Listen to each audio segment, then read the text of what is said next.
पूछेंगे आप? हाँ, तो कुछ राहुल जी के बारे में बताइए, कुछ अच्छी बातें, कुछ उनसे जुड़ी यादें। देखिए, राहुल जी का जो बचपन का नाम था वो केदारनाथ पांडे थे। अच्छा। और वो जो है अपने 4 भाई और 1 बहन हाँ।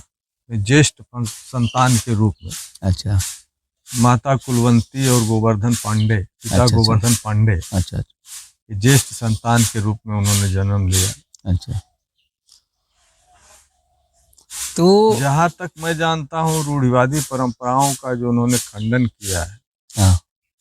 वो कहीं न कहीं उनके पिता से मिला हुआ था। अच्छा पिताजी धार्मिक प्रवृत्ति के जरूर थे, लेकिन रूढ़िवादी नहीं थे, अच्छा।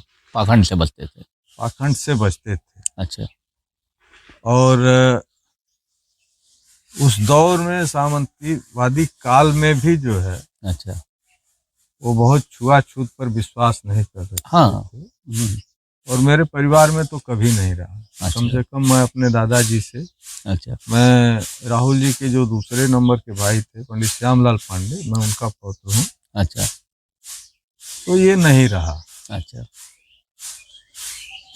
लेकिन राहुल जी का, हाँ, आप कुछ पूछ रहे थे? हाँ, ये करें कि जो सम्मान चाहिए राहुल जी को आजमगढ़ की तरफ से, वो आजमगढ़ की तरफ से मिला नहीं, ऐसा कुछ आपको भी महसूस होता है?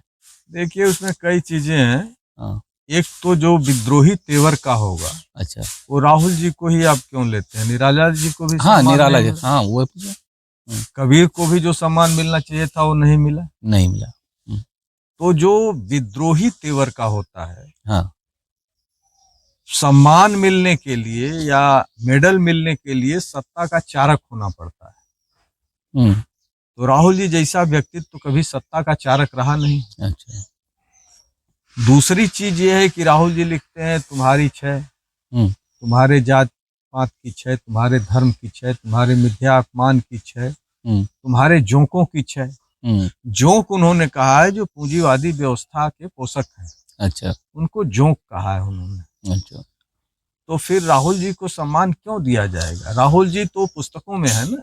तो कहीं ना कहीं यूपी सरकार जब विश्वविद्यालय बनवा रही थी आजमगढ़ में, तो क्यों ना विद्वान राहुल जी के नाम पर रखी और महाराजा जी के नाम पर रखी? ऐसा क्या आपको दुविधा दिखते है क्या कि यहाँ गलत हुआ? देखिए, ये सब एक राजनीतिक स्टंट है। हाँ। और सत्ता लोकतांत्रिक व्यवस्था में सरकारें वही करती हैं जिससे उनका जो है वोट सुरक्षित हो। अच्छा।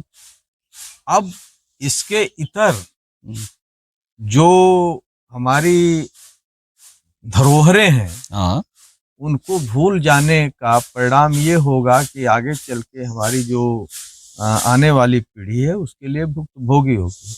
महाराजा सुहेल देव एक योद्धा थे। हाँ। लेकिन विश्वविद्यालय शैक्षणिक संस्थान का नाम राहुल जी के नाम पे रखना चाहिए था। ठीक है, राहुल जी वामपंथी विचारधारा से प्रभावित थे, लेकिन राहुल जी को किसी एक विधा में बांध के रखना, यह अनजान व्यक्ति है या जिसका अध्ययन में कोई रुचि नहीं है वही बांध सकता। ये तो है। राहुल जी की एक वैचारिक पृष्ठभूमि थी। वो चरय वेद के सिद्धांत पर उन्होंने अपना जीवन काटा। एक सनातन ब्राह्मण परिवार से निकलकर वैष्णव साधु बने, वैष्णव साधु से फिर आर्य समाजी बने, आर्य समाजी से फिर वो जो है क्या कहते हैं, बौद्ध धर्म की तरफ गए, बौद्ध धर्म से फिर वामपंथ की तरफ गए। हिंदी राष्ट्रभाषा का जब सवाल आया तो उसमें वामपंथियों का विचार दूसरा था। लेकिन राहुल जी ने हिंदी राष्ट्रभाषा को बनाने के लिए प्रबल समर्थन दिया, जिसमें कम्युनिस्ट पार्टी पोलित ब्यूरो ने उनको पार्टी से निकाल भी दिया। तो राहुल जी कभी समझौतावादी नहीं थे। मगर फिर भी राहुल जी एक विद्वान आदमी थे, पढ़ाई लिखाई से संबंधित थे। इसलिए मेरा भी ये कथन है कि विश्वविद्यालय का नाम राहुल जी के नाम पे ही रखना चाहिए था, क्योंकि वो पढ़ाई लिखाई से संबंधित है। विश्वविद्यालय पढ़ाई लिखाई की जगह थी। उसमें जब नामकरण हुआ उसी दिन वो इंडिया न्यूज 24 के राजीव रंजन जी आए थे। उन्होंने मेरा इंटरव्यू भी किया था। अच्छा उसी दिन आए थे जिस दिन ये यहाँ का शिलान्यास था, नामकरण था। तो उन्होंने भी इस टॉपिक को उठाया था। दूसरे दिन मैंने सोशल मीडिया पर एक आशुतोष द्विवेदी जी हैं, वरिष्ठ पत्रकार हैं आजमगढ़, तो उन्होंने भी एक लंबा लेख लिखा था सोशल मीडिया पर। अच्छा। कि नामकरण तो ठीक है, महाराजा सुहेलदेव के नाम से हो गया, राहुल सांकृत्यायन के नाम से नहीं हुआ, लेकिन पहली थीसिस, पहली पीएचडी महाराजा सुहेलदेव के नाम पर ही होनी चाहिए। एक व्यंग था उनका। लेकिन मैं समझता हूँ कि वो कहीं न कहीं से पॉलिटिकल भी है। दूसरे दिन या शाम तक उन्होंने फिर अपना लेख हटा लिया। नहीं इधर। अच्छा चलिए ठीक है, धन्यवाद आपके इस वृत्तांत के लिए जो आपने हमें बताया राहुल जी के बारे में। बड़ी अच्छी बातचीत हुई और हम फिर हमको अगर अवसर मिला तो इस माटी पे जरूर आएंगे।